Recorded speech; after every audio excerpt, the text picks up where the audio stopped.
considered it to be either easy or complicated. I think it's just what you do. And if you're good at what you do, what you should be able to do is, it's like a sort of modern alchemy of sorts. You have to be aware of everything that's around you and be very conscious of what makes something modern at that particular time. And you do that by being primarily observant. You're listening, you're absorbing culture, you're absorbing all sorts of things, and they form a framework, and they become a sort of moment. They're like molecules that all attach together to suddenly become something that then becomes a thing. And then you look at that thing and you think, this is the moment. This is a summation of everything I've been seeing and witnessing and listening. And we were having a conversation last night, and part of that conversation is an interesting conversation that you take on board to form a framework for something else. But you don't know it's coming, but what you have to be good at doing as a creative person is you have to allow that to come to you. If you go out seeking a lot, it doesn't happen. But if you allow it to come and you listen and you observe and you do a creative job, which is what you have to do, somehow it makes sense. I get asked this all the time, how do you do those things? I don't really know. The only way I can describe it is when I was at school, I don't think I engaged with the school at all in terms of whatever lessons were going on. I just seemed to be the one, unaware to myself, just there, sitting there, taking things in, but they were really random. And then they were forming these molecules, is the only way I can explain it. And then they formed something that I came out with at the end and did something. But it was very different to how everyone else was. It was just doing the work and filling it and ticking it. I was always trying to think, well, I won't do that, I'll do this, which gets you into trouble a lot. But it does make you do things differently. And that's what that was. You're right to say it's easy to do a show, because if you've always done a show, you revert back to what you've always done. And you're right, you have teams of people who help you do that. When you do this, you're out on a limb, and you're taking huge risks, and you are being bold, because you're doing it for a brand you love, but you're doing it in a way that you hope people will respond to it, and also still make that brand a special brand. That makes sense. Because you can't do anything wrong necessarily, but you have to take those risks to do the right things and have people then follow you because you're taking those risks. Because we are a high street brand, we're a fashion high street brand. We stand for sort of democratic fashion to a degree. So to do that is relatively straightforward. You can just design things that you know are going to sell. I always think, though, I've always tried to do things with integrity. I want to bring other things into something that's actually straightforward and make the straightforward something special. I suppose that's what I believe a creative director's role is. It's not just to do what's being done around you, it's to listen to what's going on around you and reinterpret it and subvert it as much as you can to allow it to become something else that hopefully other people then follow. Because if they follow that and copy that, I take that as the highest compliment, because then you will have moved on anyway. If you're good at what you do, you've moved on past that, and you've got followers doing what you've already done, pushes you to do something else. And how about you, Matt? Talking about influence. I mean, is there anything that influences you? Because as a blogger, you're rather considered someone who is influencing others. So what is it that you take, for example, when you see those kind of installations? In which way does it also redetermine the things that you do in front of the camera, in front of, on all of your feeds? Yeah, I mean, I think what Gordon said about creativity is spot on, because you take everything that goes on around you and you make it into something new that hasn't been done before. So I think in terms of influencing and doing Instagram, it's what I see on my Instagram feed and what I see in social media in general. I look at all of that. And then, yeah, I take what other people are doing and, you know, take maybe someone's wearing something wearing something like a shirt that I've never seen before. They did another shot that I've never thought of before. And as someone who puts up photos every day, you know, there's only so much that's going on in here that I can put onto my Instagram feed or whatever other social media platform that I'm using. So then, yeah, so I look at if some other blogger did a shot that was really, really cool, then I might try to replicate that, in a sense, not try to copy it, but try to replicate it in something yeah, some other kind of way that is similar, but, you know, is my own style as well. So yeah, it's about taking all those molecules and putting them together in something completely new. But one thing that was really new to me is because fashion, there's the thing about all these decades, about all this time. Apparently, to smile is almost like a sin. You need to have something of a mystery. A smile apparently is like giving it away. But you smile a lot on your Instagram account. Are you kind of breaking with the ordinary fashion rules on purpose, or is it just like, I know, I'm just having a good time? I'm having a good time, yeah. I mean, I got into Instagram, I got into social media because I wanted to put positivity out there onto the internet because I think there's a lot of negativity in social media. Fake news. Fake news. I'm from America, so Trump. Yeah, so, what was I saying? I lost it. Smile. So positivity. Sorry, I didn't want it to. Yeah, so I try to smile on my photos, for example, because I want to put that, one, I want to put that positivity out there, and two, I think, I don't know, a smile on the internet is something you don't see a lot, especially if we're looking at Berlin. A lot of Berlin male bloggers will not smile in their photos, and that's what a lot of like model bloggers, I don't know what to call Instagrammers, but won't smile, and I think, yeah, it's something that I'm doing that's a little bit different. I don't know, it's not that crazy to smile in a photo, but yeah, I think it's something you don't see on your Instagram feed a lot. If I don't get it wrong, because otherwise you're going to kill me. You're not from North, you're from South Carolina. It's the opposite. Other way. You're from North Carolina? From North Carolina. But still it's like the southern part of America, which is not... I'm from the South. Maybe I'm a little bit, maybe I have like, you know, some stupid ideas about it, but I wouldn't... Hearing about New York is one thing, hear about LA, but Carolina is not like the epic center of... So when you go back for Christmas and you talk to your friends about what you're doing right now, is it that you just, anyway, you just have it like an environment of people that are all into fashion, or sometimes you do have to explain, wait a minute, you a guy, you into fashion, what's wrong with you? No one understands what I do, no one. If you go back to North Carolina, like my family, the friends that I have there, they don't get it. I know, it's, where I grew up in like a small town, like 600 people in the south of the US, so you can understand that it's a little bit closed-minded. There's not a lot going on in terms of the internet, I don't know. So yeah, when I go back, it's kind of like I explain, I put pictures on Instagram, you know, and I work with a lot of different brands and everything, so I kind of have to explain it more than I would have to talk to some of my friends here because they get it, because they get Instagram, and yeah. But is it really still something more of a feminine trait? Because like, what really means fashion these days? Also, like you, Max, who've been doing this entire project, like a question that I'm asking to all of you: man in fashion, is it really still like an issue? Because, to be honest, what I do in the morning, I get up, I just smell and stuff. If it's okay, I might wear it, and that's pretty much it. I just got lucky that I got some people from Topman who provided me with stuff. Thank you. Looking sharp today. Thank you. But in general.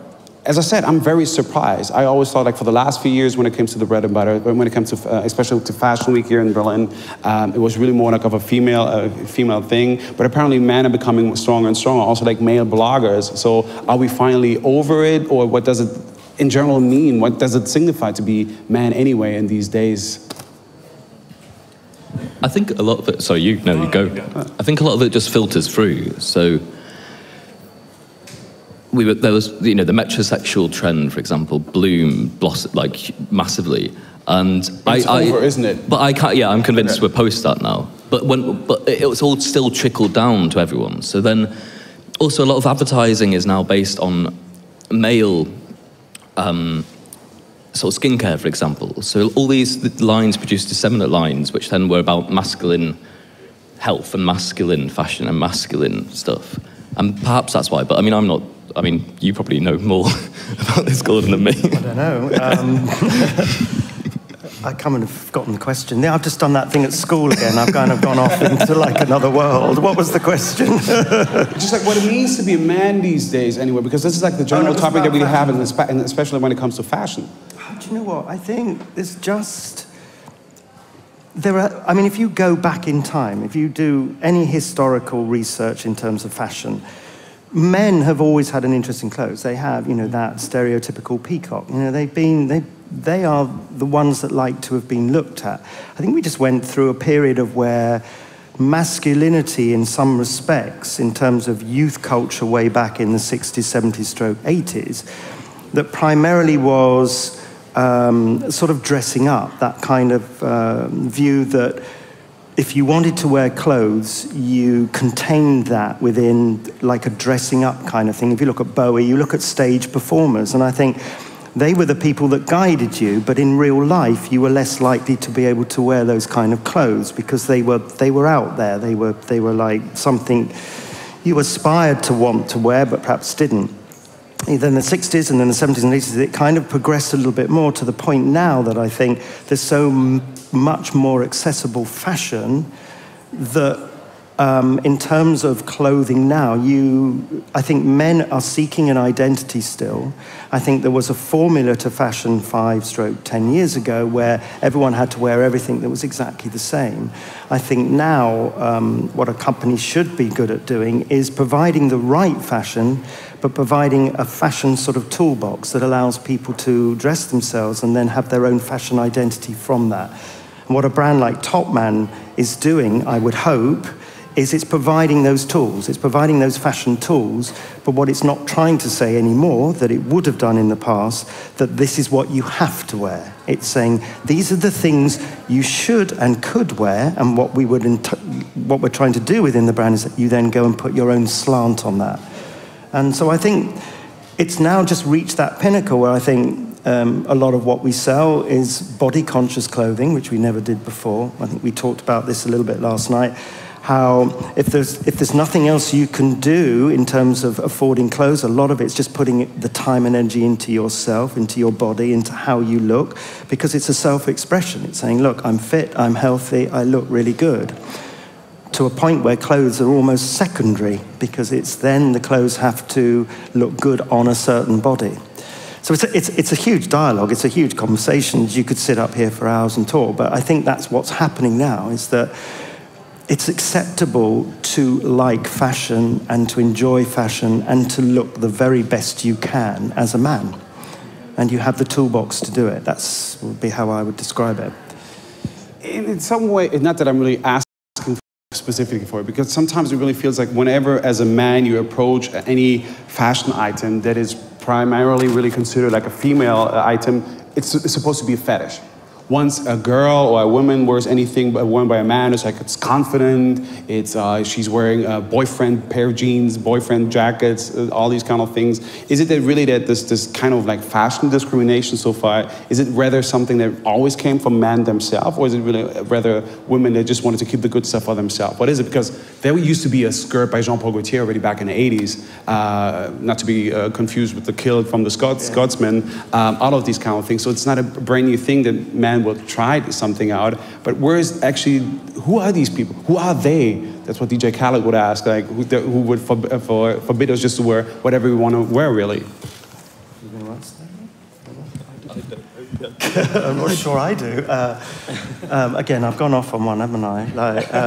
I was thinking, trouble is when people ask questions, they sow seeds of ideas for all sorts of things. What was the seed? What was the? But the things that where exactly is it coming from? Who are they to tell me what I couldn't wear or not? Because apparently it really seems to be rather a fetish when you wear anything else than play out blue jeans and a shirt. I mean, there are stereotypical role models, and somebody like yourself with a blog is suggesting how to wear things. There's lots of information. You know, when I was a young man, the only information I could get if I wanted to dress differently were rock and roll stars. There were people that I looked up to. I mean, if I wanted to be Bowie every single day of the week. I had hennaed hair. I used to sit there with like bags on my head and lemon juice coming down and all of that. That's probably why I'm grey now. But I just wanted to be something exceptional. And I think that's part of what fashion is. It's trying to create an identity of how you mentioned this earlier on, a perception of yourself that is just a thing, it's a something, it's a thing. And I don't know that there's anybody dictating that per se. I think it's coming from all sorts of angles. I mean, there's stereotypical things of like, you just sit, you look at people and you want to dress like them. That can come from celebrities, it can come from blogs. That's how I want to look, I will dress like that. There are other ways of doing it. I want to dress like that, but I want to do that slightly differently. I want to give that a little twist. It's like you were saying how like somebody might wear something differently. So I think there's no one given formula anymore. If there were, everything would be easy and absolutely everything would look identical. I mean, and you were talking about women and women perhaps having the strength to wear something straight away and be confident that's going to look good. We tried to get guys to wear skinny jeans about 15 years ago, and we launched them, sold about 5 pairs. I would wear them too, it's just I simply don't. We then launched them again and sold 10 pairs, you know, etc., etc. And I guarantee you it took a 10-year cycle before everyone really then suddenly wore skinny jeans. To the point now, I can't get anyone into wider leg trousers, however hard I try. At the moment, I don't seem to be able to do it. It's probably because they see them on me and think I'm not going there. But it's just that it's become a bit of a thing. I mean, skinny black jeans look great. So if they look great, then why change? And menswear changes. There are moments when something suddenly tips into another realm. And it happens quietly, and then it becomes a bigger thing, and then it suddenly tips. And then that's when a whole new silhouette changes. Because menswear is about different cuts and silhouettes and proportions of things that look right. Sorry, just one last thing, and then I will shut up. I saw Vivienne Westwood last night. I don't know if any of you saw, and she went on and on and on, and I kind of prone to that. I mean, we could go way past the 45 minutes, and I go on, what's the start? Yeah, but I also wanted to leave also, like, in case of any questions, I just want to leave the time, but go ahead, please. But I think it is that if subtle things change. If you start wearing skinny jeans and you like skinny jeans, you look at yourself in the mirror, that works. You will have a shirt, a top, a jacket that goes with that. Subconsciously, you're not aware of it, but you're looking at something where all the proportions sit together very well. The moment you change proportions, you do something different. You go, whoa, that shirt doesn't look right with that. That T-shirt doesn't look right with that, or whatever else you had. And actually, funny enough, you have to then go out and find something that then works with what the other that proportion you suddenly bought into, and make it work. Does that make any sense? It does. I'm just because that's how the subtleties in fashion suddenly change. They shift because the proportions change. My only issue right now with my clothes is that for some reason it's shrinking. It's probably like the humidity of like the room. It's mostly stuff. It doesn't. It's hot, isn't it? Yeah. Some former baggy pants now really considering becoming like tight jeans, but it's a different thing. But you just said like also the shapes are switching because you also have now a muscle cut. Yeah. Which is not having a tank top like a wife beater. It's really like that you have to take care of this change and the confidence and then the I think it's also like a tag, isn't it? If you've got muscle fit on something and you've been down the gym, you're going to go, well, that's going to appeal to me. Because I spent a lot of time, not me personally, building my body to that point that I want clothes that enhance that. The moment it's got a muscle tag on it, you're going to think, well, that's going to be for me. That's kind of just commerce, really. Do you think skinny jeans are also part of that? It's about vanity, essentially. Yeah. So the male form change, and then suddenly all the guys are sort of showing off their legs to each other. Not to each other, sorry. That's different. I love your legs, man. No, but so then sort of it becomes accepted that you're walking around with skin-hugging pants. Yeah. Yeah, it's an acceptance of sorts, but you need people to break out of that, to change that. Yeah. And that's what fashion should be. It should be a chance of change, because if it's only ever going to be that, then suddenly fashion won't exist. Yeah. One thing that I realized is also like, because when we were talking about fashion in general, we were also talking about a lot of like role models. Some of them actually already dead. Isn't it even that we don't even have that anymore? Is it that we will need that, or is it actually cool that we don't have these typical role models anymore? But it's more about an idea what you want to represent rather than I would like to look like a David Bowie or anything like that. I mean, especially for you, I understand some people are just going to be like, oh, the typical questions, where did you get that? Can I get it too? Does it come also in all sizes, colors, what kind of things? Isn't it kind of good that we don't have any role models anymore? Is it the lack of role models that I observe kind of the best thing that could have happened? I think it's the opposite. I think it's just good to have role models in general, and I think now we just have role models, but everyone can be a role model to you. Like I was saying again last night, I was saying, like, you know, my grandma, one of my grandma's role models is now my dad. She looks down at my dad for inspiration and for help and for how to guide her own life, because that's almost her parental figure now is actually her son, because she's 92, so that's why.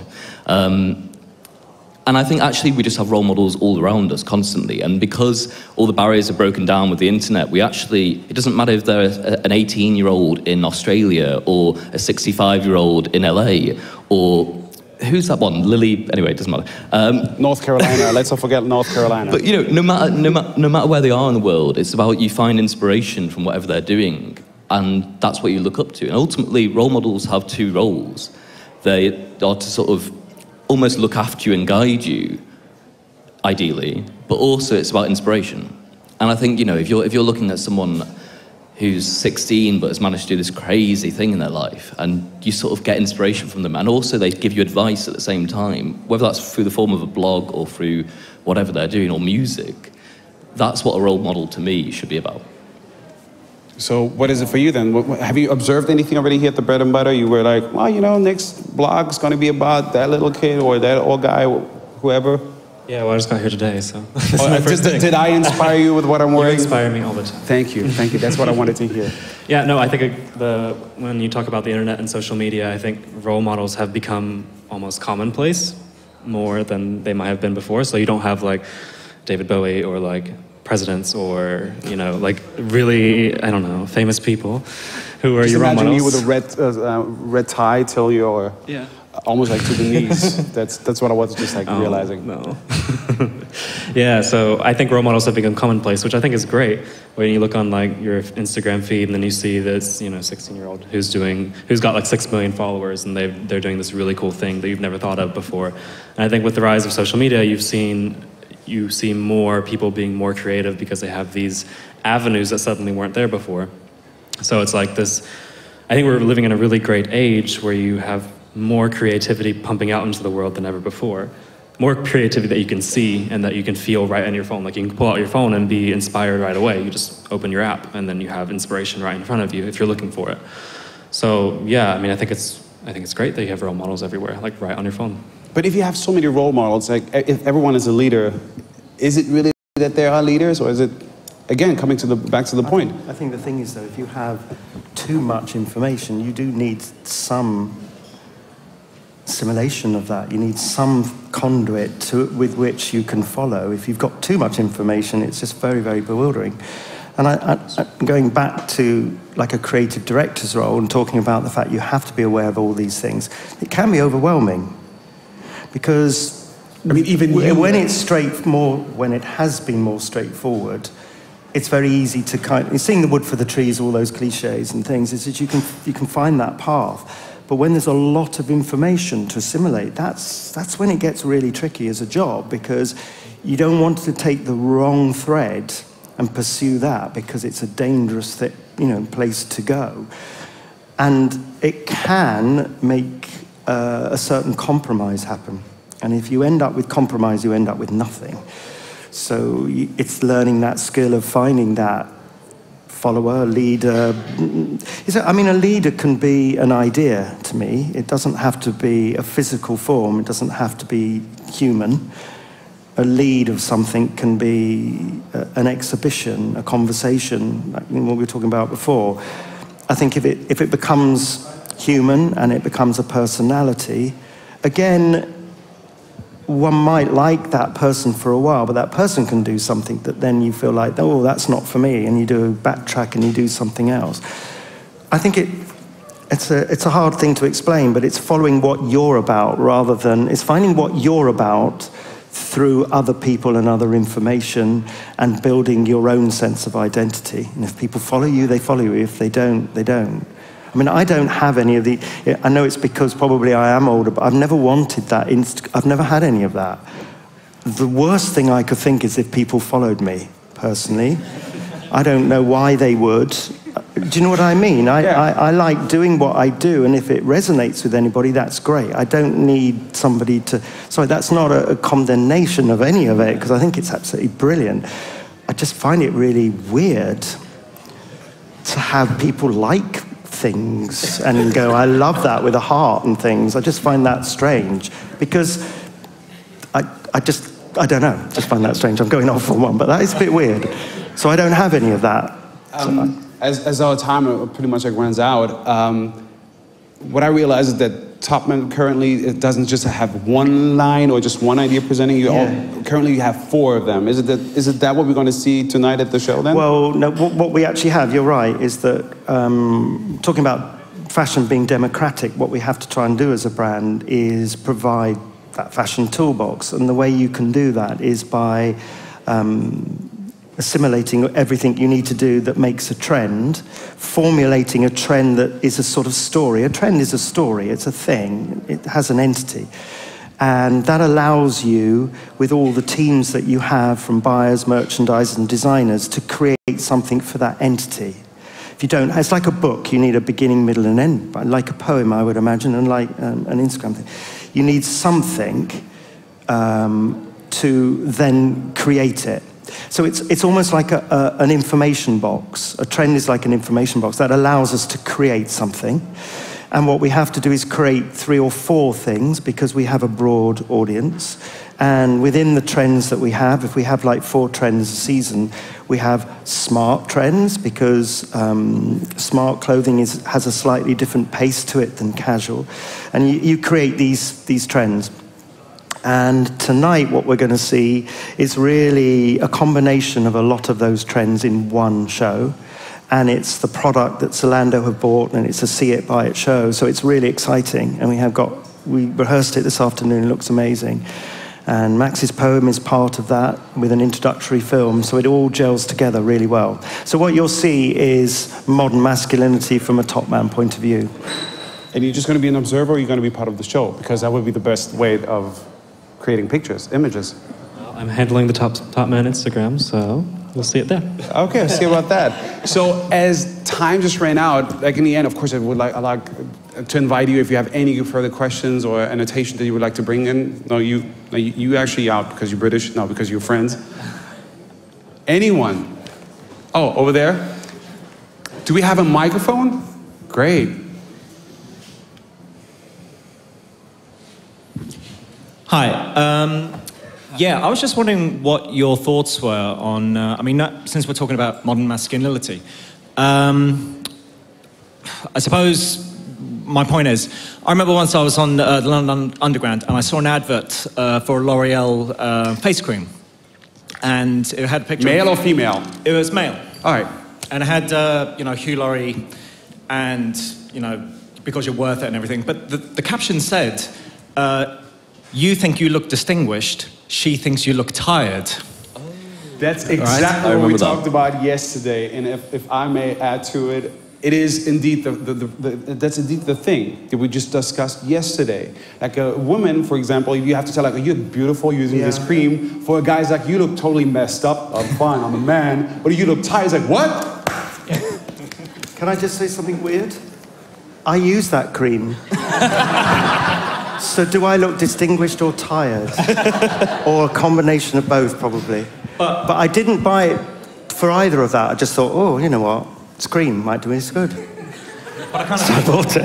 I think, from my point of view, is that, cosmetics and creams for men is a new thing. And I felt like, when I saw that, it was, God, that seems really unfair. Because there was another campaign for women, and I can't remember if it was for like a milkshake or something like that, but it said, are you beach ready? And in England, it caused an almighty stink. But no one said anything about the L'Oreal advert for men saying, yeah, you look tired, man.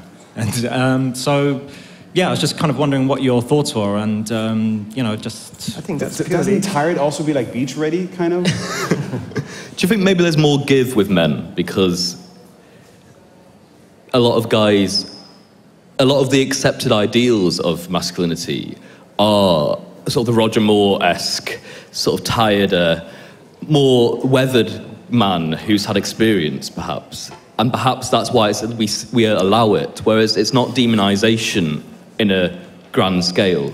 Whereas a lot of the attacks on women in advertising are actually, it makes all women feel awful.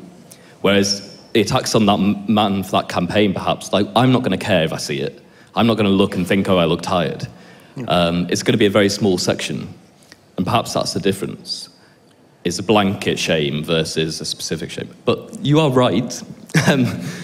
But that's my belief anyway. I think that's why. It's also commerciality in a nutshell, isn't it? You have to sell an item, and so you find a discourse that allows you to sell that item. And you're right, to say it's through you look tired is a kind of strange way of doing it, but men, I think, don't want to look tired. They just want to look kind of alert, and they want to look like, you know, they're top of their game. So it's a trick to a certain degree that is something that then that sells it in. I think also you could never say to a guy, like, you can have plumper lips by having this. You can have a smoother forehead by having this. Not yet. Well, not yet. It's coming, I guess. But that's, I think, part of it is men don't respond to flattery in that way when it comes to advertising for cosmetics. Can I just say, in my defence, I was wearing it before Hugh Laurie, that cream, genuinely. I thought, God damn it, now it's an ad. Thank you for your question. Has it been replied? Yeah, I think so. Just kind of say like a reply, but as an annotation. I just felt like the advert was just a very blunt way of, you know, like you said, it's, you know, it's trying to find a way to sell a product to a man, and I just felt it was, at the time I read it, and I was like, God, that just seems really lazy. And, you know, and I kind of feel like that would never have happened. I mean, it does happen, but I think if it was aimed at a woman, it would have tried to be a little bit clever about it. But I mean, I think, you know, it just kind of, it just interested me, so. Thank you for that insight. Thank you. Thank you. A question over there, I guess, yeah. Dear female visitors, you are also invited to participate, just saying. Of course. Just a couple of weeks ago, I just found this old picture of mine from the 90s with the mom jeans. And I remember I hated it so much. My brother hated it too, this mom jeans. So now we see like more of this old fashion from the 90s and 80s coming back on time. Do you think like creating this old fashion in new age will help like the male customer, the man at all, to find their own identity when they see like, oh my gosh, I used to wear this trousers, I hated them, but now I can wear them. They're like this is like fashion right now. This is my wardrobe completely. It's my wardrobe completely. But again. It's a very good question, actually, because fashion is about looking back to look forward. And a lot of, I suppose it's like, it's part of I think I've used toolbox a lot today, but it's a fashion toolbox, isn't it, to look back, because you've got certain things already in place that you can look at and use to form a framework for something new. And what a lot of these things are, they are very new versions of things that exist. It runs parallel with music to a certain degree. If you listen to a lot of music, there are a lot of references in music that reference the past, and fashion does the same. And I know your question wasn't exactly that. It's like, will that help men have a certain identity by looking back to go forward? I don't think, if you look at these things like for like, they are never the same. You might think they are, but we were talking about proportions and silhouettes and things, and a lot of how you wear things are as important as exactly what they were. I don't exactly know where you were in the audience, so I'm looking sort of vaguely. I saw you on the screen there, but I couldn't see you. All right, okay. And we haven't talked a lot about stylists and things tonight, but we work with stylists on our shows and a lot of what we do. And a lot of stylists have a lot of power nowadays, and they are big influencers as well. What they bring to the fore and how they style clothes is inevitably how then we wear them. Have I answered that in any way that made any sense, or have I gone off on one? No, but I think also like the tricky thing is, right there you really pretty much are talking about an experienced man, someone who has quite a wardrobe. I think like someone who's like 16 and goes back to get wear the stuff that he wore when he was 8, it's going to be kind of tricky. Although it's also like tricky for me to wear stuff from 2 years ago, but it's a different story. So I think that's also kind of like weird, because I rather would like to know like what it brings to someone who is 20, 21, who isn't really as experienced and doesn't have that wardrobe from back in the days. I think they this like is also it for what it is, don't they? It just suddenly looks new. To anyone who's never seen it before, it looks absolutely new. But for somebody like myself, to reference things from the past, I'm not necessarily going to wear them, but my job is to interpret them at the right time so that they have that fashion awareness for now, if that's the right thing to address. But if I may ask for myself, because I also know when it comes to like gender differences, it's kind of a common thing whenever you see like two women being at a party and realizing that the same dress on, it's where they're like, oh, it looks so good on you, bitch. Rather as guys, for example, when they have the same sneakers, they say, oh, you got them too, yeah, these are awesome, it's great. It really has kind of a different attitude. Yeah. Is it still this way, or has it changed also like in blogging? Sometimes that you are mad at some companies when they're providing, or actually some other bloggers been using a specific item before you. Is that something that has changed, or is it still like you compliment them even like, looks good on you? No, I mean, that's a good question, actually. I mean, I think if I'm thinking of the people that I work with and other Instagrammers that I talk to on Instagram and I work with sometimes, no, I think it's more of a fond community. I mean, if I talk to someone else and I see that they have a collaboration, then I would talk to them about it and see if, like, how do they get that collaboration? How do they how do they get those sneakers, or whatever item? And yeah, so I think it's more of a, like you mentioned, that girls would be like, oh, bitch, no. And then you talk to the guys and they'd be like, oh, that's cool. Where'd you get them? So I think that's with the guy example, I think that's more of what I see on social media. Could have been, right. Last one, I think, that's a sign, okay, you gotta go, get out of here, it's time. Who else is coming? Vivian? Tell her she has to wait. No, just kidding. Well, thank you so much for your attention. Thank you so much to Gordon Richardson. Thank you to Max Wallis. And thank you to Matt Benfield. And the Topman show is to be seen tonight at 8 o'clock, if I'm not mistaken. Break a leg for this one and enjoy your stay here at the Bread and Butter. Thank you so much for your attention. Thank you very much. Thank you.